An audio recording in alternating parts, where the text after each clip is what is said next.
A conquista de Aegon. Os mestres da Cidadela, que registram as histórias de Westeros, usaram a conquista de Aegon como marco de toque ao longo dos últimos 300 anos. As datas de nascimento, mortes, batalhas e outras ocasiões são classificadas ora como DC, depois da conquista, ora como AC, antes da conquista. Eruditos genuínos sabem que essa datação está longe de ser precisa. A conquista dos Sete Reinos por Aegon Targaryen não ocorreu em um único dia. Passaram-se mais de 2 anos entre o desembarque de Aegon e sua coroação em Vila Velha. E mesmo nesse momento a conquista continuava incompleta, visto que Dorne permaneceu insubmissa. Tentativas esporádicas de trazer os Dorneses ao domínio persistiram durante todo o reinado de Aegon e por boa parte do reinado de seus filhos, de modo que é impossível determinar uma data exata para o fim das guerras da conquista. Até mesmo a data de início é alvo de equívocos. Muitos presumem erroneamente que o reinado de Aegon I Targaryen começou no dia em que ele desembarcou na foz da torrente da Água Negra, sobre as colinas que viriam a se tornar a cidade de Porto Real. Não é verdade. O dia do desembarque de Aegon foi celebrado pelo rei e por seus descendentes. Porém, na realidade, o conquistador considerava o início de seu reinado o dia em que ele foi coroado e ungido no septo estrelado de Vila Velha pelo Alto Septão da Fé. Essa coroação ocorreu 2 anos após o desembarque de Aegon, muito depois de todas as 3 maiores batalhas das guerras da conquista terem sido travadas e vencidas. Assim, pode-se considerar que a maior parte da verdadeira conquista de Aegon aconteceu entre 2 e 1 antes da conquista. Os Targaryen tinham puro sangue valyriano, eram senhores de dragões de linhagem ancestral. 12 anos antes da destruição de Valíria, 114 AC, Aenar Targaryen vendeu suas propriedades na Cidade Franca e nas terras do Longo Verão e se mudou, com suas esposas, sua fortuna, seus escravos, dragões, irmãos, parentes e filhos para Pedra do Dragão, uma cidadela insular desolada sob uma montanha fumegante no Mar Estreito. Em seu auge, Valíria foi a maior cidade do mundo conhecido, o centro da civilização. Atrás de seus muros reluzentes, dezenas de casas rivais disputavam o poder e a glória na corte e no conselho, ascendendo e caindo em uma luta interminável, sutil e muitas vezes selvagem pela dominação. Os Targaryen estavam longe de ser os mais poderosos dentre os senhores dos dragões, e seus rivais encararam a fuga deles para a Pedra do Dragão como um ato de rendição e covardia.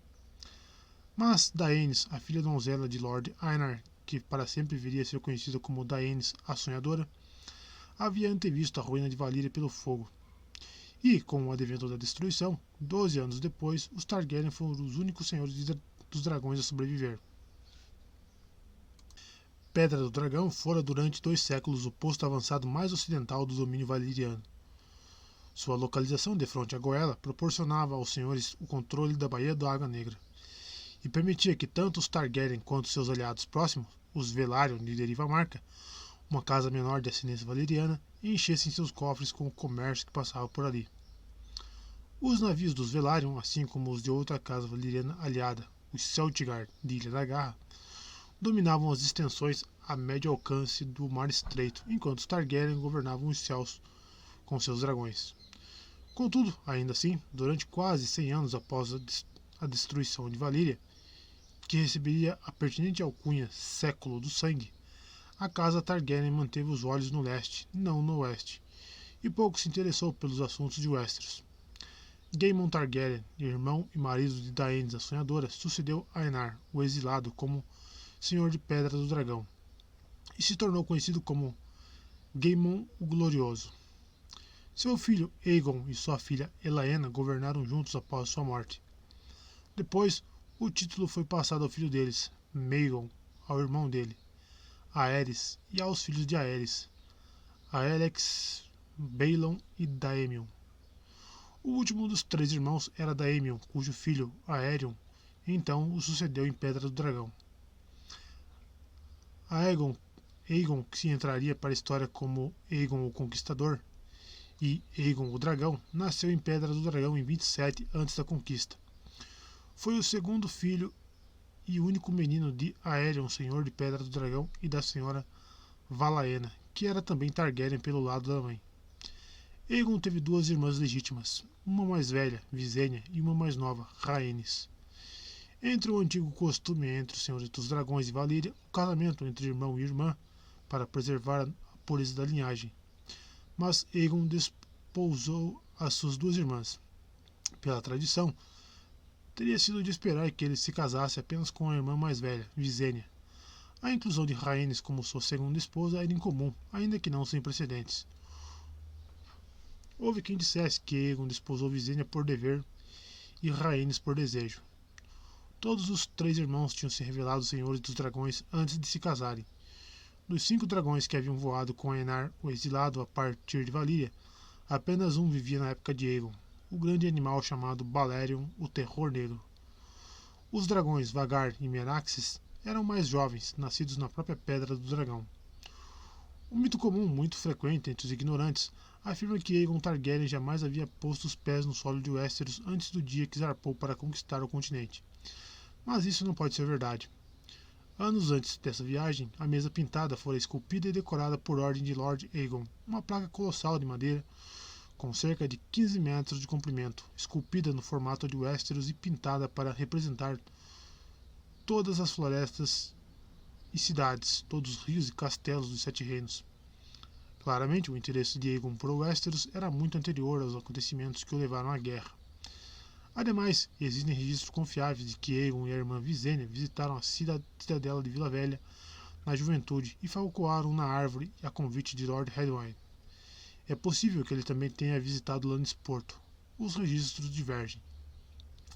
A Westeros da juventude de Aegon estava dividida entre 7 reinos conflituosos, e raros foram os momentos em que não havia alguma guerra entre 2 ou 3 desses reinos.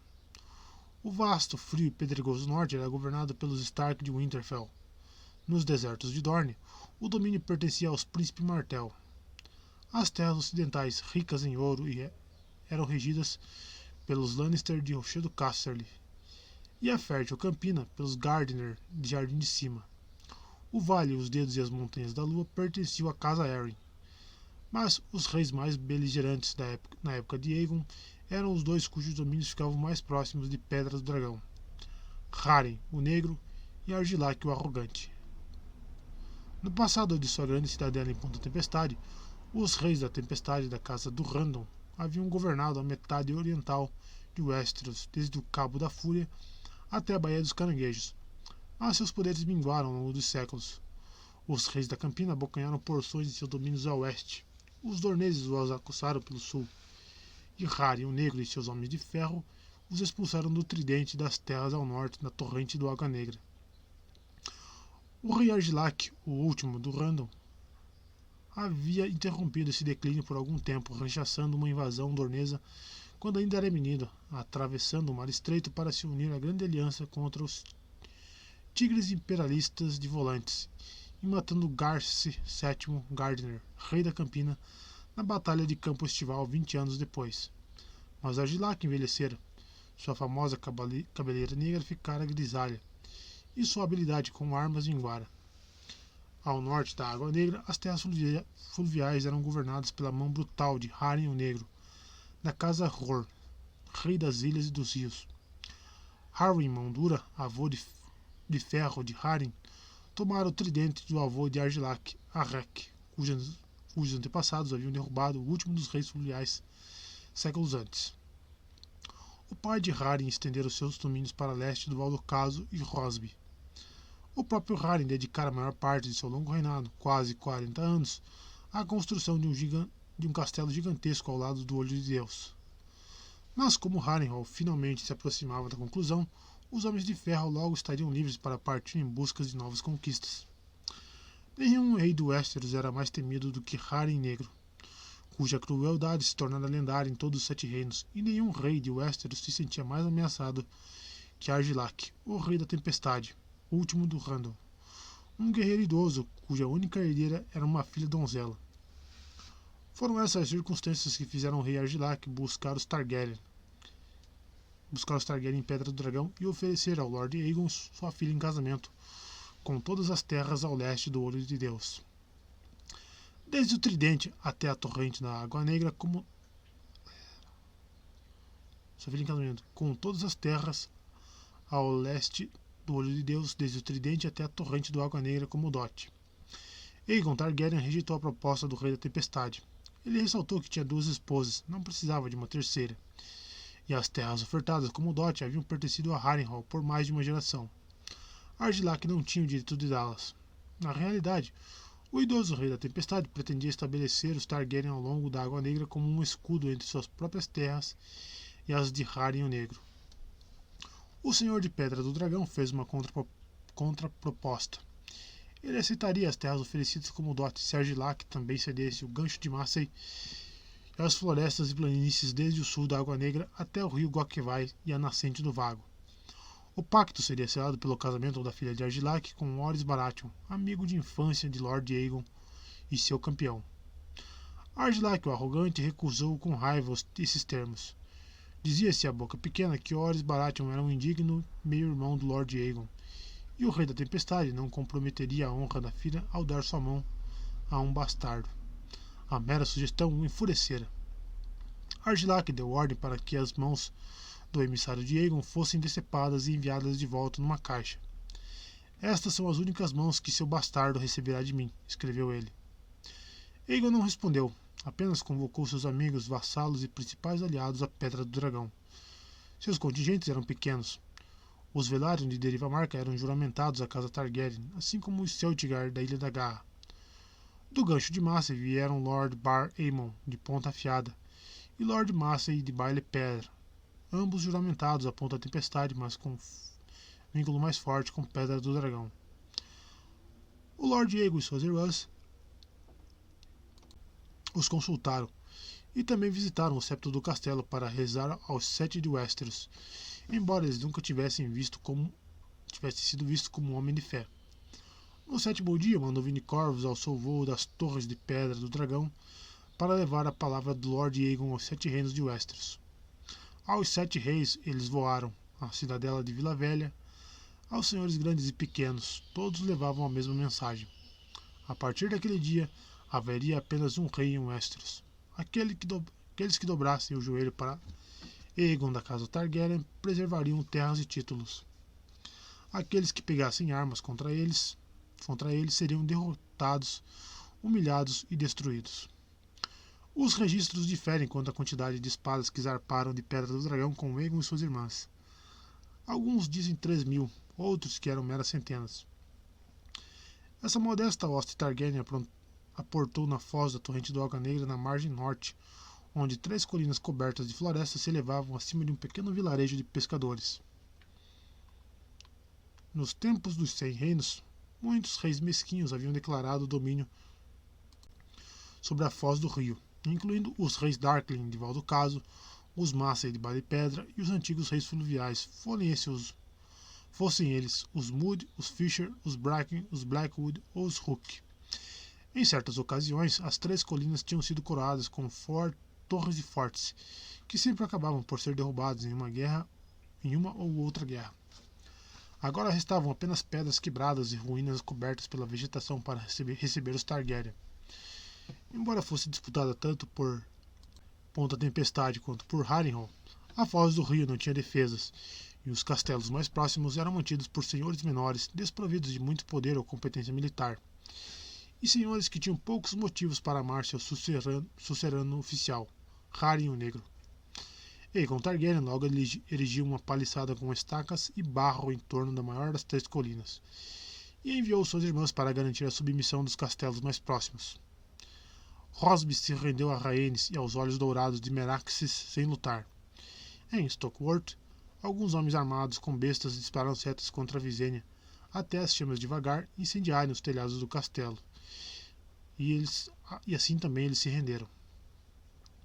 O primeiro teste genuíno dos conquistadores veio com Lord Darkling de Val do Caso e o Lord Mutton de Lagoa da Donzela, que uniram forças e marcharam ao sul com 3.000 homens a fim de expulsar os invasores de volta para o mar. Aegon enviou Orys Baratheon para atacá-los durante a marcha, enquanto ele próprio descia dos céus com o terror negro. Os 2 senhores foram mortos na batalha unilateral que se seguiu. O filho de Darkling e o irmão de Mutton depois ofereceram seus castelos e juraram lealdade à casa Targaryen. Na época, Valdocaso era o principal porto de Westeros no Mar Estreito, e se tornara uma cidade vasta e abastada graças ao comércio que passava por seu cais. Visenya Targaryen não permitiu que a cidade fosse saqueada, mas não hesitou em clamar para si suas riquezas, inflando em muito os cofres dos conquistadores. Aqui talvez seja um ponto apropriado para tratar das diferenças de caráter entre Aegon Targaryen e suas irmãs e rainhas. Visenya, a mais velha dos três irmãos, era tão guerreira quanto o próprio Aegon e se sentia tão à vontade com uma cota de malha quanto com um vestido de seda. Ela portava a espada longa valeriana, irmã sombria, e a usava com habilidade, tendo treinado junto do irmão desde a infância. Embora fosse dotada dos cabelos loiros prateados e dos olhos violetos de Valíria, sua beleza era ríspida, austera. Mesmo as pessoas que mais a amavam consideravam Visenya uma pessoa rígida, séria e impiedosa. Havia quem dissesse que ela brincava com venenos e se envolvia com feitiçarias sinistras. Rhaenys, a mais jovem dos três Targaryen, era tudo o que a irmã não era. Brincalhona, curiosa, impulsiva, dada a roubos de fantasia. Rhaenys não era uma guerreira genuína, amava música, dança e poesia e apoiava muitos cantores saltimbancos e marioneteiros. Contudo, dizia-se que Rhaenys passava mais tempo sob um dragão do que o irmão e a irmã juntos, pois voar era o que ela mais amava acima de tudo. Certa vez, ela teria dito que antes de morrer queria voar com Meraxes sobre o mar do poente para ver o que havia na margem ocidental. Enquanto ninguém jamais questionava a fidelidade de Visenya ao irmão marido, Rhaenys se cercava de homens jovens e belos e corriam os boatos. Até recebia alguns em seus aposentos nas noites em que Aegon estava com a irmã mais velha. No entanto, apesar desses boatos, não passava despercebido aos olhos da corte que o rei se encontrava 10 noites com Rhaenys para cada noite com Visenya. O próprio Aegon Targaryen, estranhamente, era tão enigmático para seus contemporâneos quanto é para nós. Armado com uma espada fogo negro, Blackfyre, de aço valeriano, ele era considerado um dos maiores guerreiros de sua era. Mas não sentia prazer com os feitos bélicos, nem jamais tomava parte em torneios de justa ou corpo a corpo. Sua montaria era Balerion, o terror negro, mas ele voava apenas para as batalhas ou para viajar rapidamente sobre terra e mar. Sua presença imponente atraía a lealdade dos homens, mas ele não possuía nenhum amigo próximo, salvo Orys Baratheon, seu companheiro da juventude.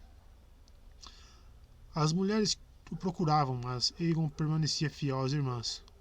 Como rei, depositava grande confiança nelas e em seu pequeno conselho, deixando a eles grande parte das atividades cotidianas da administração do reino. No entanto, não hesitava em assumir o controle quando julgava necessário. Embora fosse implacável ao lidar com rebeldes e traidores, era generoso com ex-inimigos que dobravam o joelho. Isso ele demonstrou pela primeira vez no seu forte, o tosco castelo de madeira e barro que erigira sobre o que desde então e por todo sempre viria a ser conhecido como Colina de Aegon. Após conquistar uma dúzia de castelos e assegurar o domínio nos dois lados da foz da torrente do Água Negra, ele ordenou que os senhores derrotados fossem vê-lo. Lá, eles depositaram as espadas aos seus pés, e Aegon mandou que se erguessem e ratificou seus direitos sobre terras e títulos. A seus aliados mais antigos, ele concedeu novas honras. Daemon Velaryon, senhor das marés, tornou-se mestre dos navios e recebeu o comando da frota real. Tristan Massey, senhor de Baile Pedra, foi intitulado mestre das leis, e Crispian Celtigar, mestre da moeda. E Orys Baratheon foi proclamado meu escudo, meu defensor, minha forte mão direita. E assim, Baratheon é considerado pelos mestres a primeira mão do rei. Símbolos heráldicos eram uma tradição de longa data entre os senhores de Westeros, mas nunca haviam sido usados pelos senhores dos dragões da antiga Valíria. Quando os cavaleiros de Aegon desfraldaram seu grande estandarte de batalha de seda, com um dragão vermelho de 3 cabeças cuspindo fogo sobre um campo negro, os senhores viram ali um sinal de que ele se tornara genuinamente um deles, um rei supremo digno de Westeros. Quando a rainha Visenya depositou um diadema de aço valeriano cravejado no derrubiço na cabeça do irmão, e a rainha Rhaenys o declarou Aegon I de seu nome, rei de Westeros inteira, e escudo do povo, os dragões rugiram e os senhores e cavaleiros gritaram vivas. Mas foi o povo comum, pescadores e lavradores e plebeias, quem gritou mais alto. Entretanto, os 7 reis que Aegon, o dragão, pretendia destronar não celebraram. Em Harrenhal e em Ponta Tempestade, Hárien o Negro e Argilac o Arrogante já haviam convocado seus vassalos.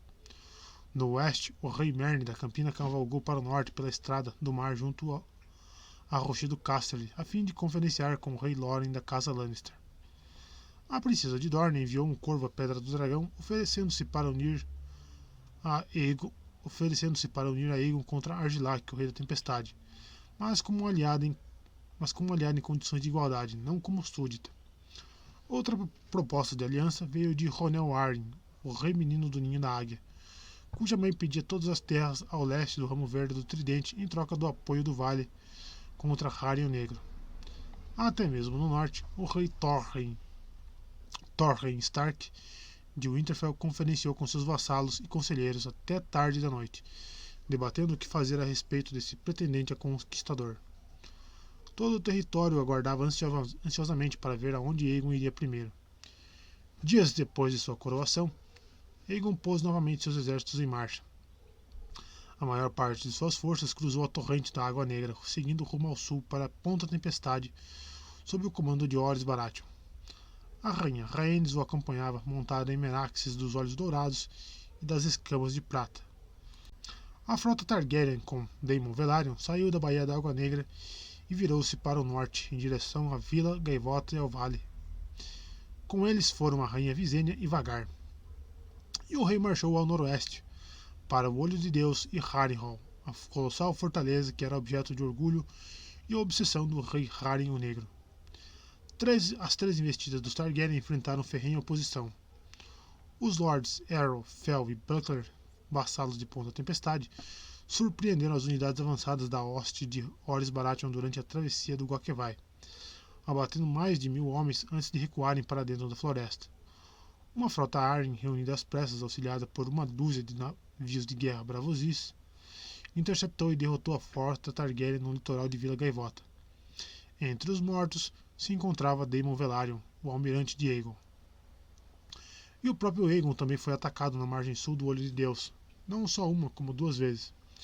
A Batalha dos Caniços foi uma vitória para os Targaryen, mas eles sofreram pesadas baixas na Batalha dos Salgueiros Lamentosos, quando 2 dos filhos do rei Hárien usaram batéis para cruzar o lago e atacar sua retaguarda. Porém, no fim, os inimigos de Aegon não tinham como escapar aos dragões. Os homens do Vale afundaram 1/3 da frota Targaryen e capturaram quase outro terço. Mas quando a rainha Visenya desceu do céu, também os navios deles queimaram. Os Lord Arrow, Fell e Buckler se esconderam em suas florestas, até que a rainha Rhaenys soltou Meraxes e uma muralha de fogo varreu a mata, transformando as árvores em tochas. E os vitórias na Batalha dos Salgueiros Lamentosos durante a travessia de volta no lago rumo a Harrenhal estavam despreparados quando Balerion desceu do céu matinal sobre eles. Os batéis de Hárien arderam, assim como seus filhos. Os inimigos de Aegon também se viram afligidos por outros adversários.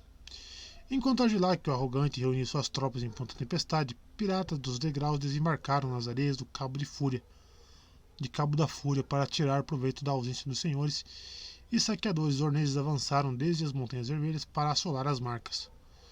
No vale, o jovem rei Ronel teve que lidar com uma revolta nas 3 irmãs, quando os ilhaus renegaram a autoridade do Ninho da Águia e proclamaram a senhora Marla Sunderland como rainha. No entanto, esses foram apenas pequenos inconvenientes em comparação com o que recaiu sobre Hárien o Negro. Embora a casa Horse tivesse governado as terras fluviais por 3 gerações, os homens do Tridente não cultivavam amor por algum por seus suceranos de ferro. Hárien o Negro havia levado milhares de pessoas à morte durante a construção de seu grande castelo de Harrenhal, pilhando as terras fluviais em busca de materiais e empobrecendo senhores e plebeus com seu apetite por ouro. Então as terras fluviais se voltaram contra ele, lideradas por Lord Edmund Tully, de Correrio. Chamado à defesa de Harrenhal, Tully decidiu se declarar a favor da casa Targaryen. Ergueu o estandarte do dragão sobre seu castelo e foi a campo com seus cavaleiros e arqueiros para unir forças com Aegon. Seu ato de rebeldia inspirou os outros senhores fluviais. Um a um, os senhores do Tridente rejeitaram Hárien e se declararam a favor de Aegon, o dragão. Blackwood, Mallister, Vance, Bracken, Piper, Frey, Strong, todos convocaram suas tropas e avançaram contra Harrenhal. Ao se encontrar de repente em menor número, o rei Haren refugiou-se na fortaleza supostamente inexpugnável, o maior castelo jamais construído em Westeros.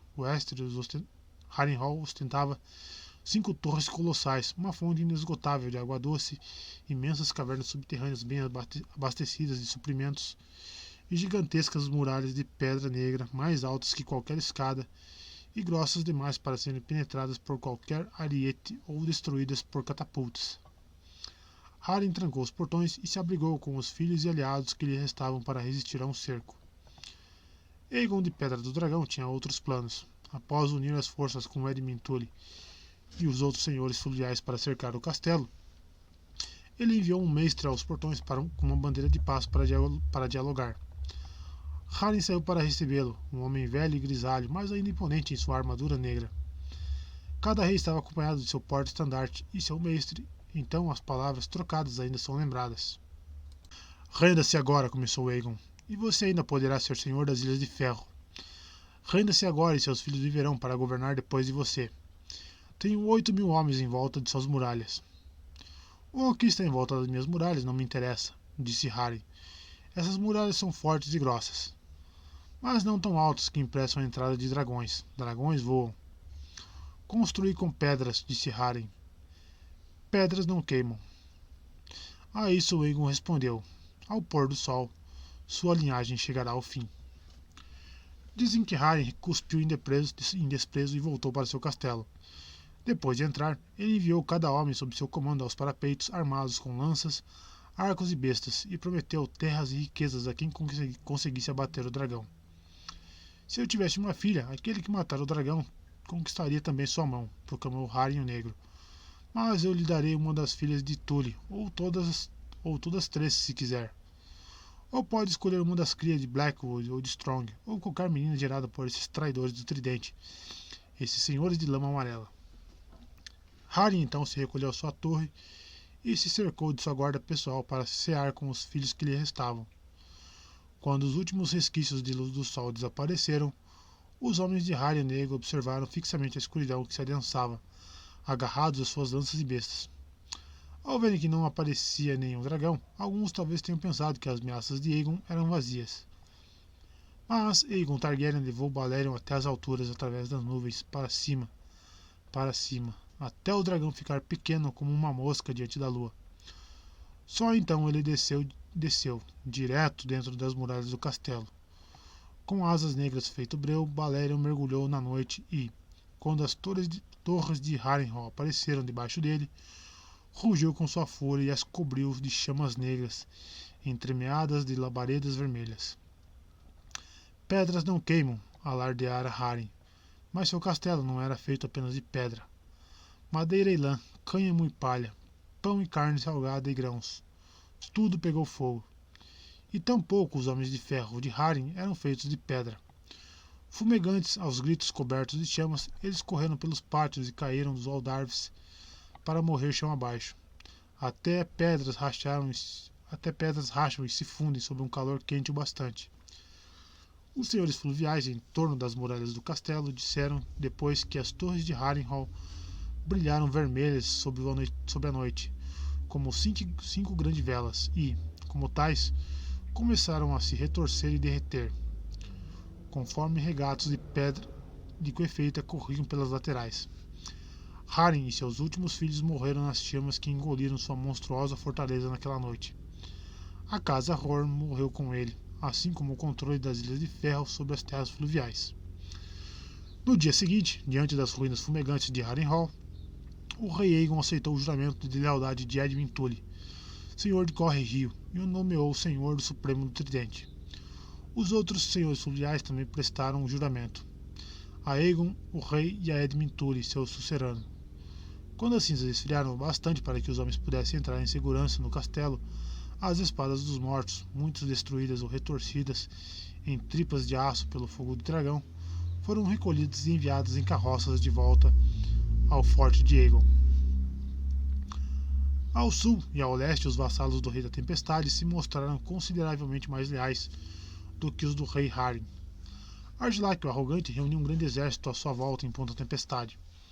A sede dos Durrandon era uma fortaleza poderosa, com uma vasta muralha mais grossa ainda do que os muros de Harrenhal. Também se considerava que fosse inexpugnável contra ataques. No entanto, notícias do fim do rei Haren logo chegaram aos ouvidos de seu antigo inimigo, o rei Argilac.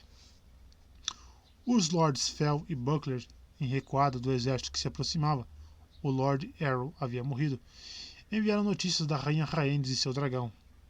O velho rei bradou que não pretendia morrer como Haren, cozido dentro do próprio castelo feito um leitão, com uma maçã na boca. Veteranos de batalhas, ele decidiria seu próprio destino de espada. Ele decidiria seu próprio destino de espada em punho. Então Argilac, o arrogante, saiu de Ponta Tempestade, cavalgando uma última vez para enfrentar seus adversários em um campo descampado. A aproximação do Rei da Tempestade não foi nenhuma surpresa para Orys Baratheon e seus homens. A rainha Rhaenys, voando com Meraxes, vira a saída de Argilac de Ponta Tempestade e pôde transmitir à mão um relato completo do tamanho e da posição das forças inimigas. Orys assumiu uma posição forte nas colinas ao sul de Porta Bronze e aguardou ali, em terreno elevado, a chegada dos Homens da Tempestade. Quando os exércitos se encontraram, as terras da Tempestade fizeram jus ao nome. Uma chuva constante começou a cair naquela manhã e, ao meio-dia, era já uma tormenta feroz. Os vassalos do rei Argilac o instaram a adiar o ataque para o dia seguinte, na esperança de que a chuva parasse. Mas as forças do Rei da Tempestade eram 2 vezes maiores que as dos conquistadores. E ele tinha quase 4 vezes mais cavaleiros e cavalos pesados. A visão dos estandartes Targaryen, encharcados, tremulando em suas próprias colinas, o enfureceu. E o velho e experiente guerreiro não deixou passar despercebido o fato que o vento soprava a chuva a partir do sul, contra o rosto dos homens Targaryen nas colinas. Então, Argilac, o arrogante, deu ordem de ataque, e assim começou a batalha que entrou para a história como Tempestade Final. O combate se estendeu noite adentro, um banho de sangue e muito menos unilateral do que a conquista de Harrenhal por Aegon. 3 vezes o Argilac, o arrogante, liderou seus cavaleiros contra as posições de Baratheon. Mas o aclive era íngreme e a chuva deixara o solo mole e lamacento. Então os cavalos de batalha se debatiam e se atolavam, e as investidas perdiam toda a coesão e o ímpeto. Os homens da tempestade saíram melhor quando mandaram os lanceiros subir a pé. Cegados pela chuva, os invasores só os viram se aproximando quando já era tarde demais. As cordas molhadas dos arcos tornaram os arqueiros inúteis. Uma colina caiu e outra, e então a quarta e última investida do Rei da Tempestade e seus cavaleiros rompeu o centro de Baratheon, para se verem diante da rainha Rhaenys e de Meraxes. Mesmo em solo, o dragão se mostrou formidável. Dickon Morgan e o bastardo de Porto Negro no comando da vanguarda foram engolidos pelo fogo de dragão, assim como os cavaleiros da guarda pessoal do rei Argilac. Os cavalos de batalha entraram em pânico e fugiram apavorados, atropelando os cavaleiros que estavam atrás e transformando a investida em caos. O próprio rei da tempestade foi derrubado da cela. Porém, ainda assim Argilac continuou a lutar. Quando Orys Baratheon desceu pela encosta lamacento com os próprios homens, viu o velho rei enfrentando meia dúzia de homens com outros tantos cadáveres a seus pés. Afastem-se, exigiu Baratheon. Ele desmontou e ficou diante de Argilac em igualdade de condições e ofereceu ao rei da tempestade uma última chance de se render. Argilac preferiu insultá-lo. Então eles lutaram. O velho rei guerreiro de fartos cabelos brancos e a feroz mão de barba negra de Aegon. Dizem que cada homem infligiu um ferimento no outro, mas no fim, o último do Randall conseguiu seu desejo e morreu com uma espada na mão e uma praga nos lábios. A morte do rei eliminou toda a disposição dos homens da tempestade, e conforme a notícia da queda de Argilac se espalhava, os senhores e cavaleiros da tempestade largaram suas espadas e fugiram. Durante alguns dias temeu-se que Ponta Tempestade pudesse sofrer o mesmo destino de Harrenhal, pois Argela, a filha de Argilac, trancou os portões diante da vinda da hoste de Baratheon e Targaryen e se declarou Rainha da Tempestade. Em vez de se renderem, os defensores de Ponta Tempestade morreriam até o último homem, prometeu ela quando a rainha Rhaenys voou com Meraxes para dentro do castelo a fim de dialogar. Você pode tomar meu castelo, mas ganhará apenas ossos e sangue e cinzas, anunciou ela. Porém, os soldados da guarnição não se mostraram tão interessados em morrer. Naquela noite, eles içaram a bandeira de paz, abriram o portão do castelo e entregaram a senhora Argela amordaçada, acorrentada e nua ao acampamento de Orys Baratheon. Dizem que Baratheon soltou suas correntes com as próprias mãos, envolveu o corpo dela com seu manto, serviu-lhe vinho e conversou com ela delicadamente, contando-lhe da coragem de seu pai e da forma como ele morrera. E depois, para honrar o rei derrubado, ele assumiu para si as armas e o lema de Durrandon. O veado coroado se tornou seu símbolo, Ponta Tempestade sua sede, e a senhora Argela sua esposa. Agora que tanto as terras fluviais quanto as terras da tempestade estavam sob o controle de Aegon, o dragão, e seus aliados, os outros reis de Westeros perceberam claramente que a vez deles chegaria. Em Winterfell, o rei Torrhen convocou seus vassalos. Devido às imensas distâncias no norte, ele sabia que levaria tempo até conseguir formar um exército. A rainha Sharra do Vale, regente em nome do filho Ronel, refugiou-se no ninho da águia, reforçou suas defesas e enviou um exército ao Portão Sangrento que dava acesso ao Vale Arryn. Na juventude, a rainha Sharra fora aclamada como a Flor da Montanha, a donzela mais formosa de todos os reinos. Talvez com a esperança de usar sua beleza para influenciar Aegon, ela lhe enviou um retrato e se ofereceu em casamento, desde que ele declarasse Ronel seu herdeiro. Embora o retrato tenha alcançado Aegon Targaryen, não se sabe se ele chegou a responder à proposta. Ele já tinha duas rainhas, e Sharra Arryn se tornara uma flor murcha, 10 anos mais velha que ele. Enquanto isso, dois grandes reis ocidentais haviam se aliado e reunido forças determinados a pôr um fim a Aegon de uma vez por todas. De Jardim de Cima, marchou Merny IX da Casa Gardner, rei da Campina com um poderoso exército. Sob as muralhas do castelo de Bosque Douro, sede da Casa Rohan, ele encontrou Loren I Lannister, rei do Rochedo, à frente de sua própria hoste das terras ocidentais. Juntos, os dois reis comandavam o exército mais extraordinário jamais visto em Westeros. 50.000 homens, incluindo cerca de 600 senhores grandes e pequenos e mais de 5.000 cavaleiros montados. Nosso punho de ferro, alardeou o rei Merny. Seus 4 filhos o acompanhavam e seus 2 jovens netos estavam a seu serviço como escudeiros. Os dois reis não se demoraram em Bosque Douro. Uma hoste daquele tamanho precisava permanecer em marcha para não esgotar as reservas do campo em sua volta. Os aliados partiram imediatamente, seguindo o rumo nordeste através de Capim Alto e Dourados Trigais. Avisado da vinda deles em seu acampamento, à margem do Olho de Deus, Aegon reuniu as próprias forças e avançou para enfrentar os novos inimigos. Seu exército tinha apenas 1/5 do tamanho das tropas dos dois reis, e grande parte desses homens havia sido juramentada aos senhores fluviais, cuja lealdade à casa Targaryen era recente e nunca fora posta à prova. No entanto, com um exército menor, Aegon podia se deslocar com muito mais rapidez que seus inimigos. Na cidade de Septo de Pedra,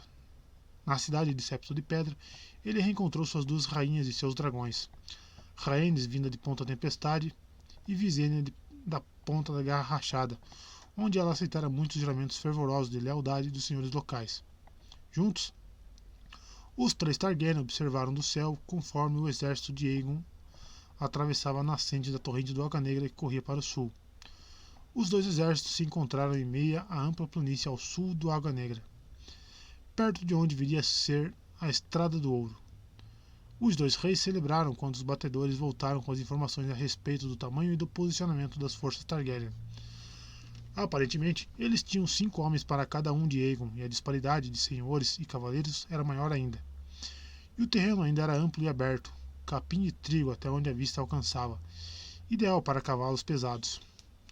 Aegon Targaryen não teria vantagem do terreno mais alto, como acontecera com Orys Baratheon na tempestade final, e o solo era firme, não lamacento.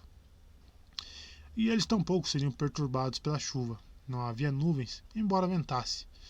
Fazia mais de uma quinzena que não chovia. O rei Merny havia contribuído com mais da metade das forças totais, então exigiu que o rei Loren lhe concedesse a honra de comandar o centro. Edmund, seu filho e herdeiro, recebeu o comando da vanguarda. O rei Loren e seus cavaleiros formariam o flanco direito e o Lord Oakheart o esquerdo.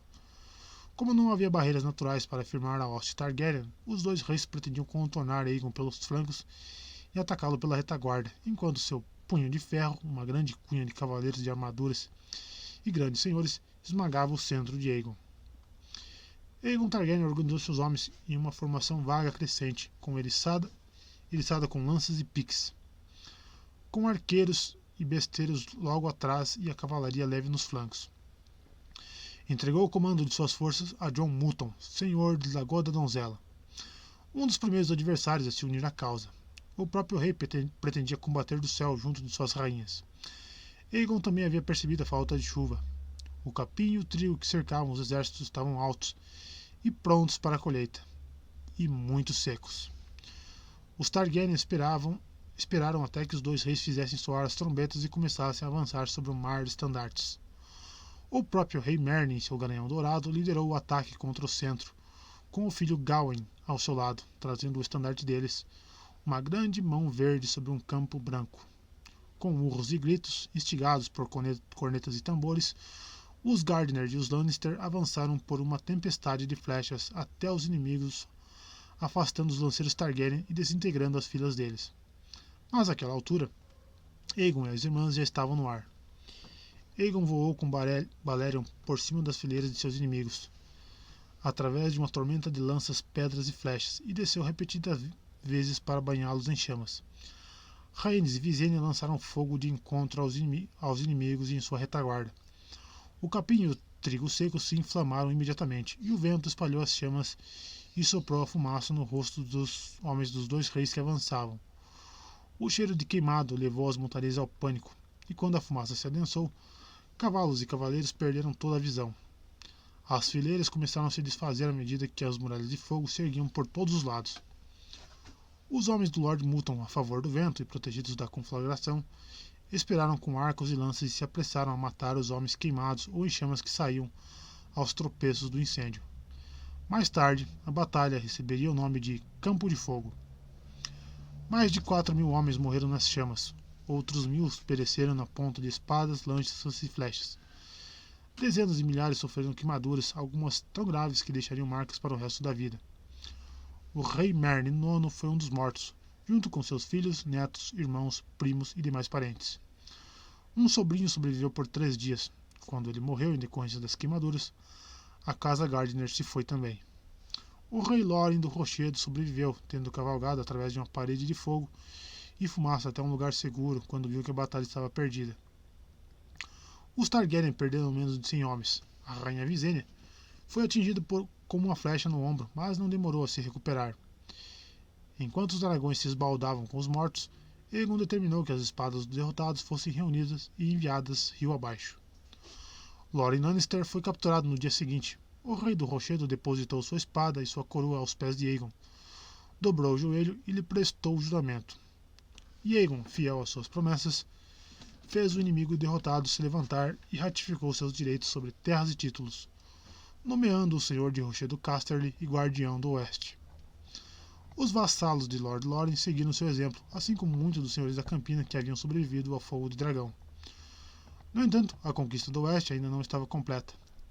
Então o rei Aegon se despediu das irmãs e marchou imediatamente para o Jardim de Cima, na esperança de garantir a rendição antes que algum outro pretendente tomasse posse.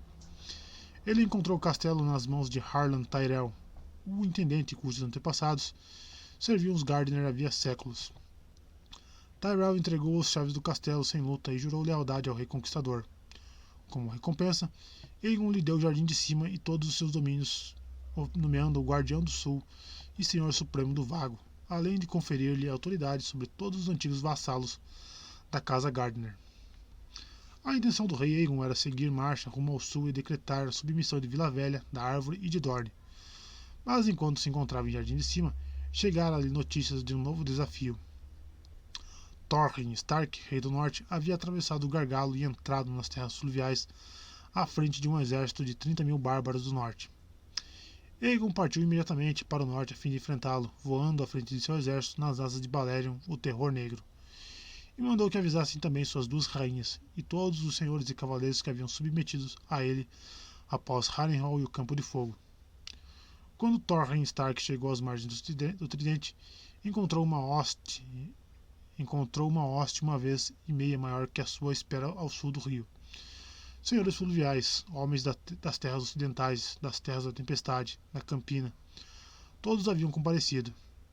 E acima do acampamento deles, Balerion, Meraxes e Vagar pairavam no ar em círculos cada vez mais largos. Os batedores de Thorin haviam visto as ruínas de Harrenhal, onde lentas chamas vermelhas ainda ardiam sob os destroços. O Rei do Norte também havia escutado muitos relatos sobre o Campo de Fogo. Sabia que poderia sofrer o mesmo destino se tentasse atravessar o rio à força. Alguns de seus vassalos o instaram a atacar mesmo assim, insistindo que a bravura do Norte ganharia o dia. Outros o instaram a recuar para Forço Kaelin e concentrar a resistência ali, em solo do Norte. Brandon Snow, o irmão bastardo do rei, se ofereceu para atravessar o Tridente sozinho sob a proteção da noite, para matar os dragões enquanto dormissem. O rei Thorin de fato mandou Brandon Snow atravessar o Tridente, mas ele foi acompanhado de 3 mestres, não para matar, mas para negociar. Por toda a noite mensagens foram trocadas. Na manhã seguinte, o próprio Thorin Stark atravessou o Tridente. Na margem sul do rio, ele se ajoelhou e depositou a antiga coroa dos Reis do Inverno aos pés de Aegon. Ele jurou lealdade. Ele se ergueu como o Senhor de Winterfell e Guardião do Norte, e não mais um rei. Desde então e até hoje, Thorin Stark é lembrado como o rei que ajoelhou. Mas nenhum homem do Norte deixou os ossos queimados junto ao Tridente, e as espadas que Aegon reuniu do Lord Stark e de seus vassalos não estavam retorcidas, derretidas nem tortas. E então Aegon Targaryen e suas rainhas se separaram. Aegon voltou a se dirigir ao sul, marchando rumo à Vila Velha, enquanto suas irmãs montaram seus dragões. Visenya para o Vale de Arryn, e Rhaenys para a Lança Solar e os desertos de Dorne. Shahra Arryn havia reforçado as defesas de Vila Gaivota, levando um exército poderoso ao Portão Sangrento e triplicado as guarnições de Pedra, Neve e Céu, os castelos intermediários que protegiam o acesso ao Ninho da Águia. Todas essas defesas se mostraram inúteis contra Visenya Targaryen, que sobrevoou tudo nas asas finas devagar e pousou no pátio interno do Ninho da Águia. Quando a regente do vale saiu para confrontá-la com uma dúzia de guardas sob suas ordens, ela viu Ronel Arryn sentado no joelho de Visenya, olhando fascinado para o dragão. Mãe, posso voar com a moça? Perguntou o rei menino. Não houve ameaça nem palavras exaltadas. As duas rainhas sorriram uma para a outra e trocaram apenas gentilezas. Então a senhora Shahra mandou que buscassem as 3 coroas. Sua própria tiara de regente, a pequena coroa de seu filho e a coroa falcão da montanha e do vale que os reis Arryn haviam usado por 1000 anos. E as entregou à rainha Visenya junto com as espadas de sua guarnição. E dizem que depois o pequeno rei voou 3 voltas em torno do cume da lança do gigante. E quando pousou, era um pequeno senhor. E foi assim que Visenya Targaryen trouxe o Vale de Arryn para o reino de seu irmão. Rhaenys Targaryen não obteve uma conquista tão fácil. Um contingente de lanceiros dorneses guardava o passo do príncipe à via de acesso através das Montanhas Vermelhas. Mas Rhaenys não travou o combate. Ela voou por cima do passo, por cima das areias vermelhas e brancas, e desceu em Vaith para exigir sua submissão. Só que o castelo estava vazio e abandonado. Na cidade, sob suas muralhas, restavam apenas mulheres, crianças e velhos. Quando ela perguntou aonde haviam ido os senhores, a única resposta foi: embora. Rhaenys seguiu o curso do rio até Graça Divina, sede da casa Alyrion, mas o local também estava deserto. De novo ela voou, onde Sangue Verde encontrava o mar. Rhaenys chegou à Vila Taboeira e ali centenas de jangadas, pesqueiras, balsas, botes e cascos jaziam ao sol, amarrados com cordas e correntes e tábuas, formando uma cidade flutuante. E, no entanto, apenas algumas idosas e crianças pequenas apareceram para lançar olhares ao alto enquanto Meraxes circulava no céu. Por fim, a rainha voou até Lança Solar, a sede ancestral da Casa Martell, e no castelo abandonado ela encontrou a princesa de Dorne à sua espera. Merya Martell tinha 80 anos, segundo os mestres, e governara os dorneses durante 60. Era muito gorda, cega e quase careca, e sua pele era pálida e flácida. Argidak, o arrogante, a chamara Rã Amarela de Dorne, mas nem a idade nem a cegueira haviam embotado sua inteligência. Não lutarei com você, anunciou a princesa Méria a Rhaenys. Nem me ajoelharei. Dorne não tem rei. Diga isso ao seu irmão. Direi, respondeu Rhaenys. Mas nós voltaremos, princesa, e da próxima vez traremos fogo e sangue. Esse é o seu lema, disse a princesa Méria. O nosso é insubmissos, imbatíveis e inquebráveis. Vocês podem nos queimar, senhora, mas não nos curvarão, não nos quebrarão, não nos submeterão. Aqui é Dorne. Vocês não são bem-vindos. Voltem por sua conta e risco. E assim a rainha e a princesa se despediram e Dorne permaneceu inconquistada. No oeste, Aegon Targaryen teve uma recepção mais agradável. A maior cidade de toda Westeros, Vila Velha, era cercada de imensas muralhas e governada pelos Hightower de Torralta, a mais antiga, rica e poderosa das casas nobres da Campina. Vila Velha era também o centro da fé. Ali residia o Alto Septão, pai dos fiéis, a voz dos novos deuses na terra, que gozava da obediência de milhões de devotos em todos os reinos, exceto no norte, onde os velhos deuses ainda tinham adoradores. E as espadas da fé militante, a ordem guerreira que o povo comum chamava de estrelas e espadas. No entanto, quando Aegon Targaryen e seu exército se aproximaram de Vila Velha, encontraram os portões da cidade abertos e Lord Hightower aguardando para se submeter. Na realidade, quando as primeiras notícias do desembarque de Aegon chegaram à Vila Velha, o Alto Septão se trancara no septo estrelado durante 7 dias e 7 noites, para pedir orientação aos deuses. Ele não se alimentou de nada além de pão e água, e passou cada segundo acordado em orações, indo de um altar para outro. No 7º dia, a velha erguera sua lâmpada dourada para lhe mostrar o caminho. Sua alta santidade viu que, se Vila Velha pegassem armas para combater Aegon, o dragão, a cidade certamente arderia, e a Torralta e a cidadela e o septo estrelado seriam derrubados, destruídos. Manfred Hightower, senhor de Vila Velha, era cauteloso e pio. Um de seus filhos mais novos servia junto aos filhos do guerreiro, e o outro havia acabado de se sacramentar septão. Quando o alto septão contou da visão que a velha lhe revelara, o Lord Hightower determinou que não faria oposição armada ao conquistador. Foi assim que nenhum homem de Vila Velha ardeu no campo de fogo, embora os Hightower fossem vassalos dos Gardner de Jardim de Cima. E foi assim que Lord Manfred saiu para receber Aegon o Dragão e lhe oferecer sua espada, sua cidade e seu juramento. Dizem que Lord Hightower ofereceu também a mão de sua filha mais nova, que Aegon recusou educadamente para não ofender suas duas rainhas. 3 dias depois, no septo estrelado, sua alta santidade em pessoa ungiu Aegon com os 7 olhos, depositou uma coroa em sua cabeça e o proclamou Aegon da casa Targaryen, primeiro de seu nome, rei dos Ândalos, dos Rhoynares e dos primeiros homens, senhor dos 7 reinos e protetor do território. 7 reinos foi um termo usado, embora Dorne não tivesse se submetido, e não se submeteria por mais de um século. Apenas alguns senhores estiveram presentes na primeira coroação de Aegon à foz da Água Negra, mas centenas puderam testemunhar a segunda e dezenas de milhares celebraram depois nas ruas de Vila Velha, enquanto ele atravessava a cidade no dorso de Balerion. Entre os presentes na segunda coroação de Aegon estavam os mestres e arquimestres da cidadela. Talvez seja esse motivo porque essa coroação, e não a no forte de Aegon, no dia do desembarque, foi considerado o início do reinado de Aegon. E assim, os 7 reinos de Westeros foram forjados em um único e grande domínio sob pela determinação de Aegon, o Conquistador e suas irmãs. Muitos acreditavam que o rei Aegon estabeleceria sua sede real em Vila Velha após o fim das guerras, enquanto outros imaginaram que ele governaria de Pedra do Dragão, a antiga cidadela insular da casa Targaryen. O rei surpreendeu a todos ao proclamar sua intenção de instalar a corte na nova cidade que já se erguia sobre as 3 colinas à foz da torrente do Água Negra, onde ele e seus irmãos haviam pisado pela primeira vez no solo de Westeros. Porto Real se chamaria a nova cidade.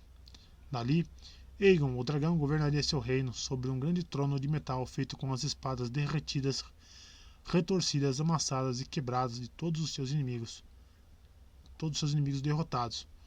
Um assento perigoso que logo viria a ser conhecido por todo o mundo como o Trono de Ferro de Westeros.